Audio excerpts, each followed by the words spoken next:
Assalamualaikum warahmatullahi wabarakatuh.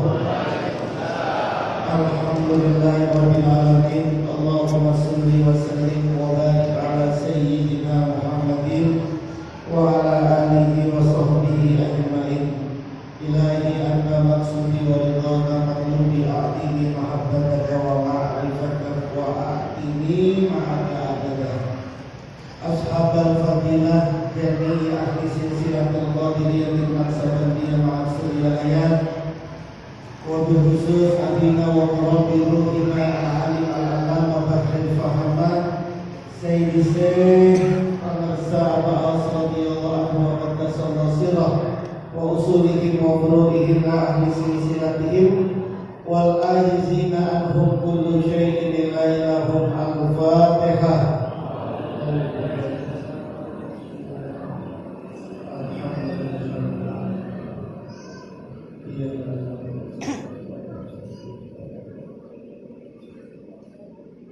Ashabul fadilah, para kiai, para mutakin hadir di sini. Abah Jagat Al-Khalis Isri selaku pembantu khusus Madrasah Al-Ba'as Kiai Haji Munawir Sen yang kalau saja memberikan ilmu-ilmunya Allah kepada kita semua. Kalau tadi banyak ngomongin istri karena memang udah dipesan sama istrinya. Karena Kiai Mustawala itu istri, karena suami takut kayak diri request dari istri. Kiai Haji Muhammad Syukur, SMI, Kiai Haji Islam Haji, para pengurus DKM Masjid Al-Akbar, Madrasah Al-Fadidun, Ikhwan, Akhwan, Tariqul Qadiriyah, Sabandiyah, Madrasah Al-Suryanaya, Sirnarasa. Rojak ini kalau tadi kata Kiai Munawir, bulan persiapan untuk sampai di puncaknya Ramadan. Tidak ada di dunia ini yang tidak ada persiapan, tidak ada. Tidak ada di dunia ini yang tidak ada pemanasan kalau mau sehat mana. Anda mau olahraga, kemudian nggak pakai pemanasan, kira-kira gimana? Pemanasan sakit. Anda mau berenang agak pemanasan. Anda mau naik mobil dari panasin dulu gimana? Mobilnya dari panasin dulu gimana? Betul? Motor dari panasin dulu gimana? Semua itu harus ada pemanasan. Kayak mobil kalau sama istrinya perlu pemanasan dulu. Gak ada yang tidak ada pemanasan. Semuanya ada pemanasan. Maka kenapa kok ada seperti itu? Untuk menyatukan, untuk meredupkan seluruh energi-energi yang lain itu kemudian menjadi fokus. Maka sholat juga begitu. Kenapa kok semua sholat ada qobliyahnya, tapi tidak ada semua sholat ada ba'diyahnya.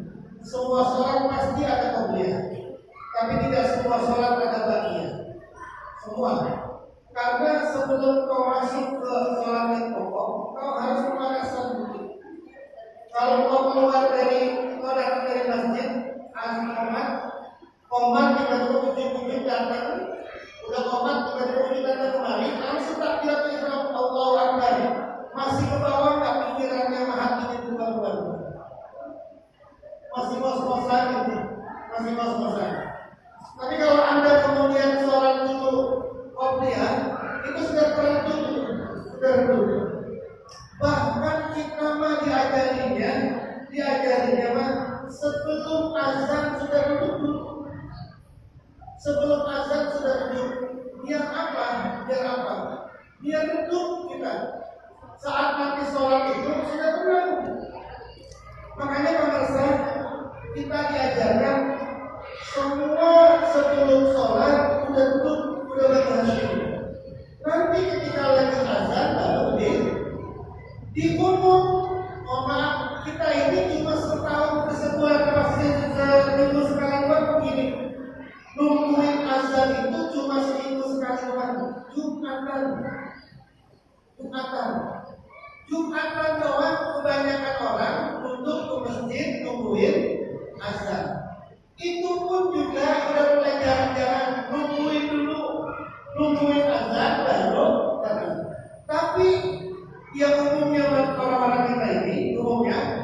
Jumatan doang, ya kan?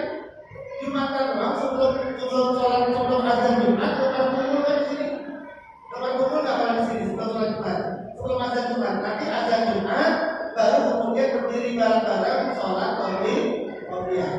Kita mah diajarinya bukan Jumatan doang, tapi setiap waktu. Kenapa? Biar redup tadi itu biar redup, sehingga sholatnya menjadi muqimus sholat. Sholatnya menjadi orang yang iqamatus sholat, bukan sekedar wujudas sholat. Karena fama kullu musallin muqimun, tidak semua orang yang sholat itu adalah yang iqamatis sholat. Apa bedanya orang yang sholat sama iqamatis sholat? Kalau sholat saja, ya sudah sholat saja. Yang penting sholat Allahu Akbar, wudu iktidal, pikirannya kemana pun tidak. Itu namanya musolli, orang yang sholat. Tapi kalau muqimus sholat, orang yang menegakkan sholat, orang yang menyempurnakan fikihnya, dan juga orang yang menyempurnakan tasawufnya, raganya sholat, hatinya juga sholat, itu namanya muqimus sholat. Di Quran yang dipuji oleh Allah itu adalah orang yang menegakkan sholat, iqamah sholat. Allazina yu'minuna bil ghaib wallazina yu'minuna bima unzila, allazina yu'minuna bil ghaibi wa yuqimunas sholat. Terus apa lagi? Muqimis sholat, aqimis sholat. Tapi di Quran kalau cuma menyebut musolli saja, nggak pakai muqim, nggak pakai iqamah, cuma menyebut musolli saja nggak pakai iqamah, itu adalah merujuk kepada orang-orang yang sholatnya sekedar sholat saja. Wailul lil musallin, neraka welah bagi orang yang sholat. Nggak dibaca wailul lil muqimis sholat, tidak, tapi wailul lil musallin. Jadi bedanya adalah kalau orang musolli sekedar sholat saja, dia sudah sholat. Kalau muqimis sholat, orang yang raganya sholat, kemudian nyawanya juga sholat. Nyawanya sholat ini kita diajarkan dan kita ditanamkan zikir. Yang zikir inilah yang membuat kita masuk pada kategori muqimis alhamdulillah. Jadi katanya fama muqim, fama kullu musallin muqim. Enggak semua orang yang sholat itu muqim. Al musalluna katsirun wal muqimuna qalilun. Orang yang sholat banyak, tapi orang yang iqamatis sholat sedikit. Padahal sholatnya sudah di voting 90% itu. Kan ceritanya udah tahu semua. Isra Mi'raj 50 turun kan, dari 50 kemudian Rasulullah dikejar sama Nabi siapa? Sama Nabi Musa di langit 6. Di langit 7 ketemu Nabi Ibrahim, gak dikata apa-apa sama Nabi Ibrahim, gak dibilang apa-apa. Giliran turun satu lantai lagi ketemu Nabi Musa, baru ditanya.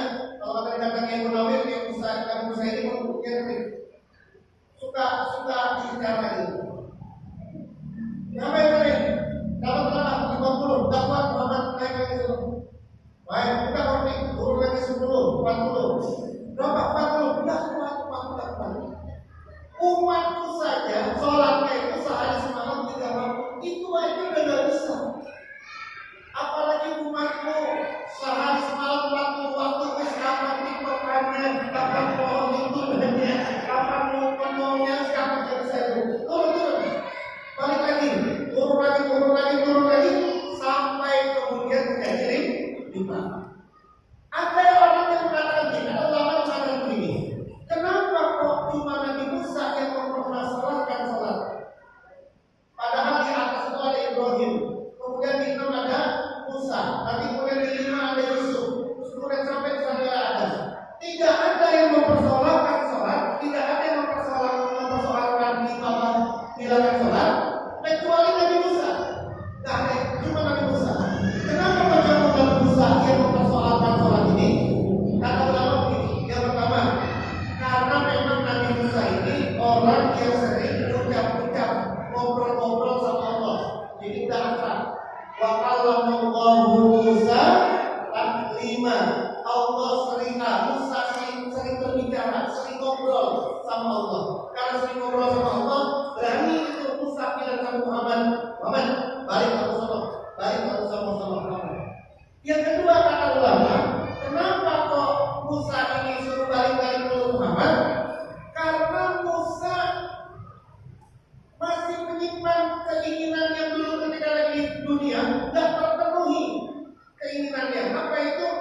Rabbi arini anzur ilaika. Ya Allah, perlihatkanlah kepadaku, aku pengen melihat Engkau ya Allah. Terus kata Allah, inna kalan taroni, sesungguhnya kau itu tidak mungkin bisa melihat aku. Tapi Allah juga mau memutusin keinginannya Musa. Kalau kamu mau percaya, kalau kamu masih pengen kotor, unsur ilal jabal, lihatlah kepada gunung. Kalau gunung itu tidak pecah, ini istaqoroh. Kalau gunung itu masih pecah, gunung itu masih tetap ada, masih tetap muncul, maka kau bisa melihatnya. Kalau maka tatkala Allah mulai ngintip, Allah ini mulai memperlihatkan, belum kelihatan, baru berkeluar sedikit dari cahaya Allah, maka gunung itu apa? Meledak. Padahal Allah Musa sohibah, gunung itu meledak dan kemudian Musa ini pingsan. Gak bisa, Musa ini melihat Allah tidak bisa. Nah, keinginan Nabi Musa yang tidak bisa melihat Allah itu dilimpahkan kepada Nabi Muhammad itu. Yang Nabi Muhammad baru turun ketemu sama siapa? Kan Nabi Muhammad tadi ketemu sama Allah nih, ketemu sama Allah di Sidratul Muntaha. Turun habis lihat sama habis ketemu sama Allah, ketemu sama Nabi Musa. Musa tahu Muhammad ini baru ngobrol-ngobrol sama Allah. Karena baru ngobrol-ngobrol sama Allah, Musa itu kepengen ngobrol sama orang yang ngobrol sama Allah. Makanya baru ngobrol sebentar, balik lagi sono, lihat lagi. Karena ketika Rasulullah turun dari Sidratul Muntaha, itu beda itu cahayanya itu. Begini, contoh. Yang apa? Kiai Munawir senang banget sama cewek, rindu banget, pengen banget ketemu sama cewek ini, pengen banget ketemu tapi kagak bisa. Kiai Subur ketemu sama cewek itu. Lalu Kiai Subur bilang sama Kiai Munawir, tadi gua ketemu sama si Bulana. Kira-kira sama Kiai Munawir kita hantar Kiai Subur. Sini dulu. Saya ngomong apa sama dia? Bagaimana keadaannya? Terus apa dia ikut kamu? Ada begitu nggak? Ya ada begitu ya kira-kira masih zaman pacaran dulu. Kalau saya nggak pernah pacaran saya. Ya, kan Kiai Munawir ini sebentar perempuan ini rindu banget pengen ketemu, tapi nggak ketemu. Tiba-tiba ada Kiai Subur yang ketemu sama perempuan ini. Lalu kemudian Kiai Subur ketemu sama Kiai Munawir, ngomong nggak usah ketemu sama dia. Karena kemudian pasti Kiai Munawir itu pengen balik soal. Akhirnya Muhammad ini jadi sasaran ini. Balik lagi berapa? Udah balik lagi. Kenapa? Karena bagi Musa begitu bahagianya, senangnya, terus berbunga-bunganya ketemu sama orang yang habis ketemu dengan zat yang dia sayangi. Begitu senangnya dia ketemu sama orang yang habis ketemu dengan orang yang dia cinta. Kalau Anda turun ini ke manusia, kalau ini Anda turun ke manusia, kenapa kok kita begitu senang dengan para sahabat? Yang setiap ada orang yang pulang dari para sahabat, itu mesti kita itu dari mana? Dari para sahabat di mana? Sahabat bagaimana? Dan Anda pasti betah dengan para sahabat itu. Senang itu. Karena memang harus turun kalau mau diturunin dari manusia itu, karena begitu bahagianya orang yang bisa ketemu itu bahagia. Sehingga orang yang habis ketemu dengan orang yang bahagia ikut menjadi bahagia. Ikut menjadi bahagia. Nah, itulah makanya kemudian yang dilakukan itu. Kenapa kok? Karena kan bolak-balik itu sampai 9 kali bolak-balik itu. 9 kali Nabi Muhammad turun lagi sampai terakhir 5. Udah masih 5, masih aja nggak bisa. Saya itu umat yang terhebat Bani Israel. Itu aja 3 kali sehari nggak mampu. Apalagi umatku Muhammad nggak mampu. Tapi kata Nabi, udahlah saya nggak punya mampu. Dan Muhammad ini tahu bekerja dari Nabi Muhammad. Nah,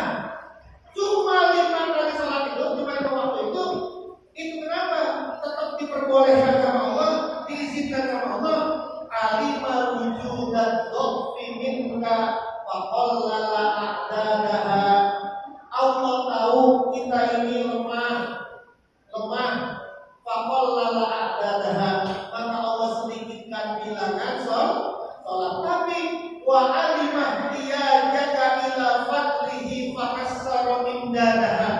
Allah tahu kita ini butuh banyak terhadap pahala-pahalanya, maka Allah memperbanyak ganjaran daripada sholat. Gampangnya, Allah tahu muka-muka kita ini pengennya kerjanya sedikit, gajinya udah tahu kan kalau itu gaji sedikit, kerja sedikit, tapi gajinya banyak.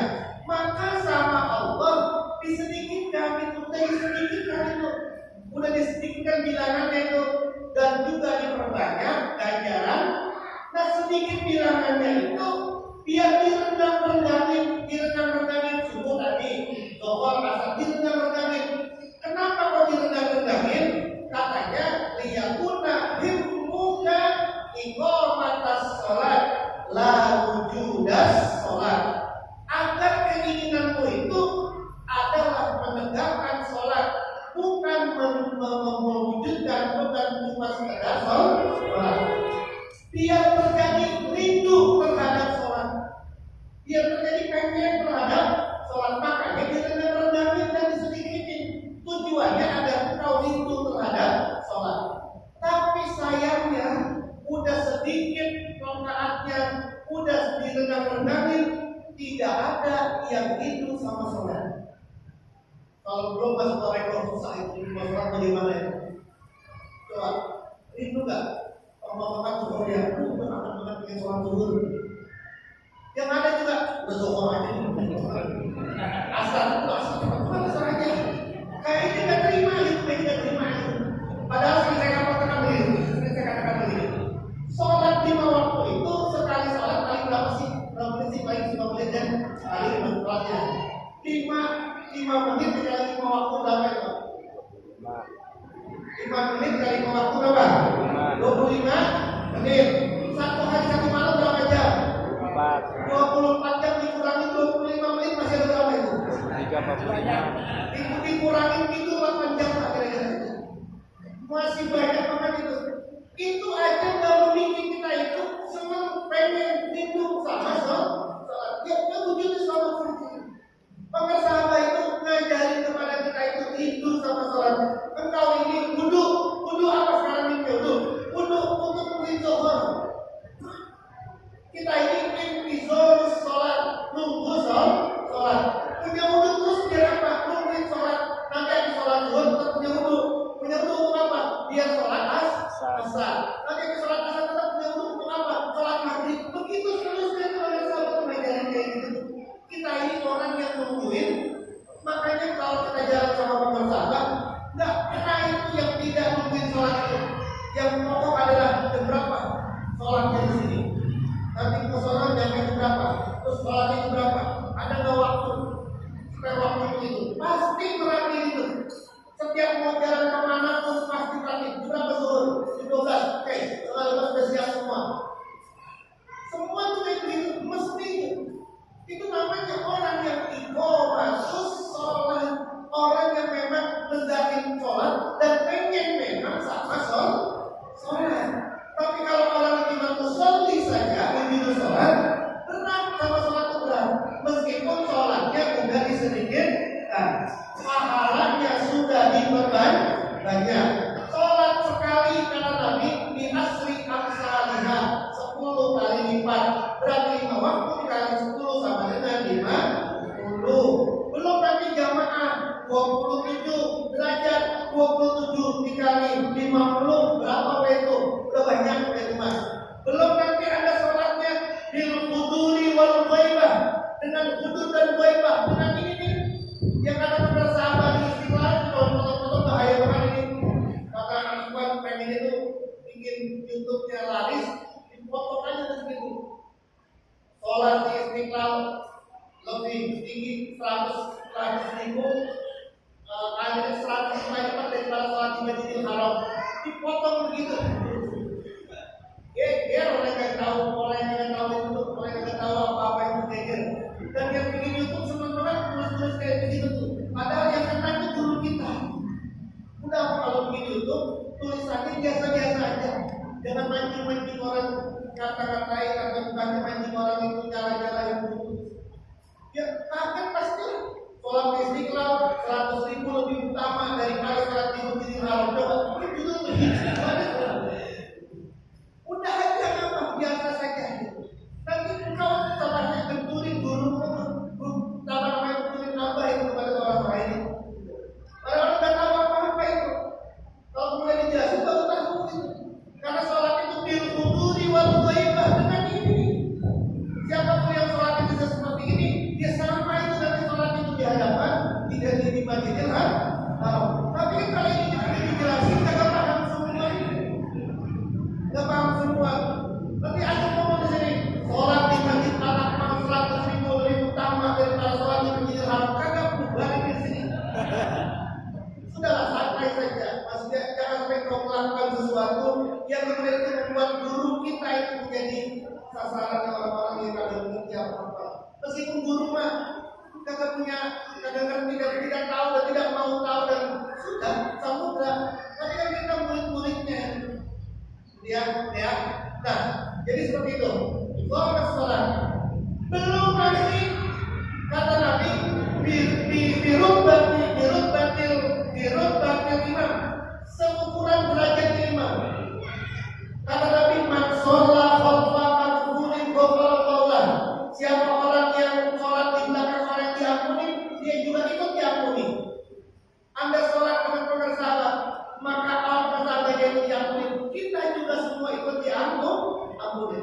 Kata para ulama Toreko, ulama tasawuf, khalfa makfurin di belakang orang yang diampuni bukan cuma fisik.